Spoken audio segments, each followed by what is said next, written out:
more managerial vacancies were created in League One this week after a run of 7 straight league defeats. Bury sacked David Flitcroft following the 5-0 FA Cup loss to Wimbledon on Wednesday. Well, on Monday, Charlton fired Russell Slade. Less than 6 months into the job, they're now searching for an 8th manager since Roland Duchâtelet bought the club in January 2014. Assistant boss Kevin Nugent took charge against Port Vale. No manager, no problem. Charlton fans and players are used to this situation after all, and Josh Magennis set the Addicts on their way to a 4th straight home win in all competitions on the half-hour against Port Vale. The visitors are starting to fade after a promising start to the campaign, and they were horribly exposed on the counter just before the interval. Ajose, who hasn't exactly set the Vale alight since his arrival from Swindon, delighted to deliver the knockout blow.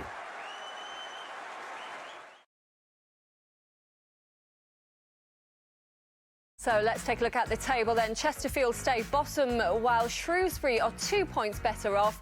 Oldham remain 22nd and MK Dons are a point from safety. At the top, Scunthorpe now 6 points clear of Sheffield United and Bolton. Bradford fall to 4th, Peterborough stay 5th and AFC Wimbledon are now back into those playoff places. So another bad defeat for Bury despite sacking David Flitcroft. Charlton, though, with a win after sacking Russell Slade. But, Alan, less than 6 months in the job for Russell Slade. You've got to feel he was a bit unlucky. I think the last time I came on the show, I was saying that I was quite infused that, you know, Charlton had gone for a British manager, someone that knew the league and would know the players and understand the club. And, you know, 21 games, is it? And now he's gone. And, you know, we often talk about perhaps how volatile a manager's life is, but especially at the Vale at the moment, you know, they're not lasting too long. So why'd you do it? I feel on that subject, I feel for the Charlton supporters. That is a really good club, very loyal fan base. They've always...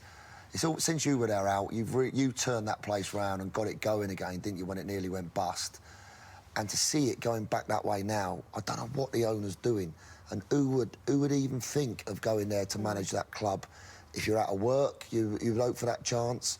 But for the Charlton supporters, it's horrendous. They'll be the 8th manager since 2014. Is it getting worse for managers, do you think? Are we seeing more clubs just going for change's sake? Well, I think that, you know, as owners or a chairman, you've got to sit down and decide what sort of manager you want.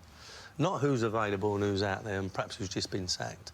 What sort of manager do you want? And I'm looking at Charlton at the moment thinking that, you know, that it's been such turmoil there for the last 2 or 3 years.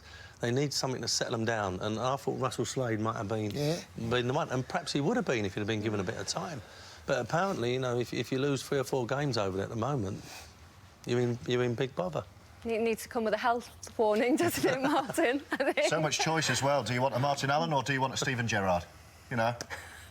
Who knows? Right, stay with us.